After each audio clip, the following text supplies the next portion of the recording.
Hello, my name is LJ Amaral, and I'm an oncology specialist dietitian at Cedars-Sinai Medical Center in Los Angeles, California. We have a very active brain tumor program here, and it is not uncommon for patients to ask us what diet they should be following. Many patients ask us specifically about the ketogenic diet based off of something that they've read or heard from friends and loved ones. Some patients specifically seek us out for consultation because we have previously published a case series of 12 patients describing our experience with the ketogenic diet. Here, I describe the results and experience of the dietary management of the ketogenic diet with the help of telemedicine in a phase 1 clinical trial that we have conducted for patients with newly diagnosed glioblastoma. As part of our routine clinical practice, we provide nutrition guidance for all of our patients. For patients who are interested in implementing a ketogenic diet, we are always careful to explain that the evidence is currently limited within the brain tumor populations. We also perform a general assessment to determine whether the patient is an appropriate candidate for the diet. For example, patients with a low BMI or high-dose steroid use may not benefit from implementing a ketogenic diet.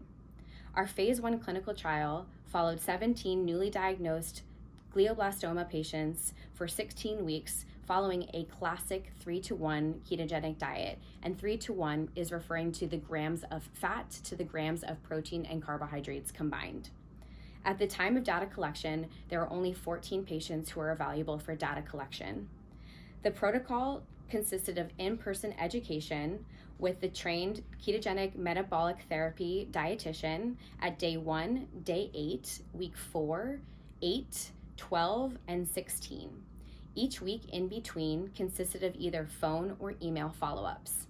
Symptoms, daily weights collected through Bluetooth scales through Fitbit, and using keto mojo meters, we collected twice daily blood glucose and ketone values, and they were evaluated at each intervention, at each encounter, along with their dietary intake. These results were used to inform dietary management. In this cohort, out of the 14 patients who participated, 57 patients were female with a median age of 55 years old with a range of 26 to 71 years old. The baseline KPS was 85 with a range of 70 to 90. The median baseline BMI was 24.5 with a range of 21.5 to 32.4. All 14 patients were diagnosed with glioblastoma. 7 had an unmethylated MGMT methylation status, 6 with an MGMT methylation, and 1 was indeterminate. There was 1 patient with a mutant IDH1 status, while the rest had wild-type IDH1. There were 8 patients who did not utilize steroids at baseline, whereas 6 patients were on dexamethasone at baseline, the glucocorticoid that could affect one's ability to get into ketosis. The median distance from clinic was 28.1 miles with a range of 3.3 to 1,144 miles from their residence, which in LA means nothing because 1 mile could take you 15 minutes.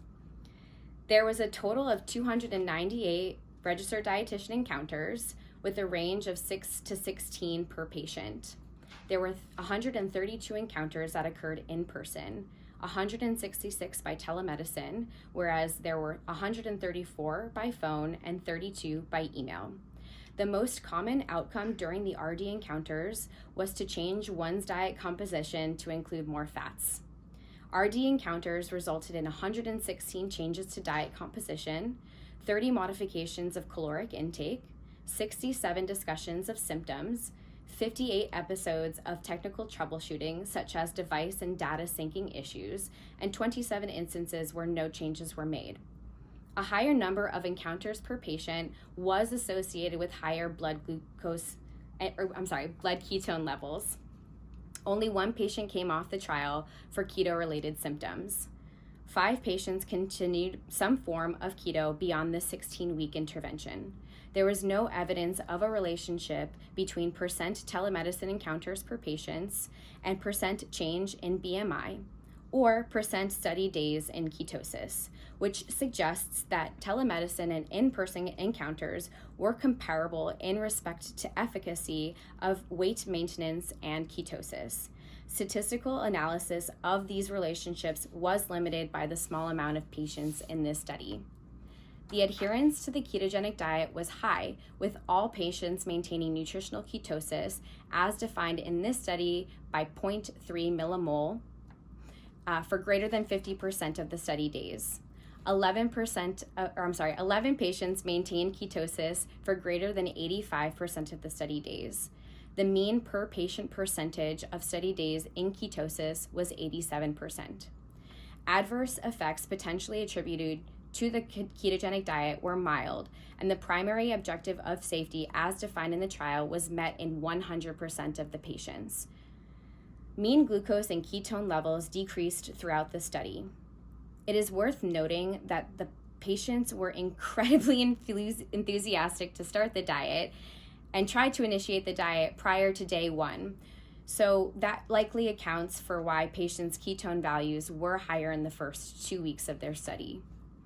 Calculated from the time of diet initiation, median progression-free survival for evaluable patients was 11.7 months, with a median overall survival of 29.1 months.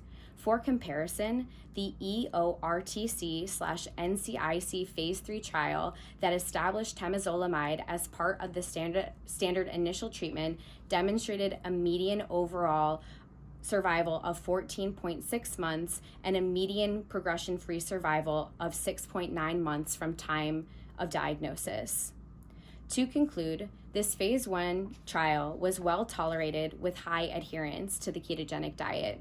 Telemedicine was utilized for 54% of RD encounters, allowing for real-time adjustments to dietary plans, contributing to the positive safety and feasibility outcomes. Thank you.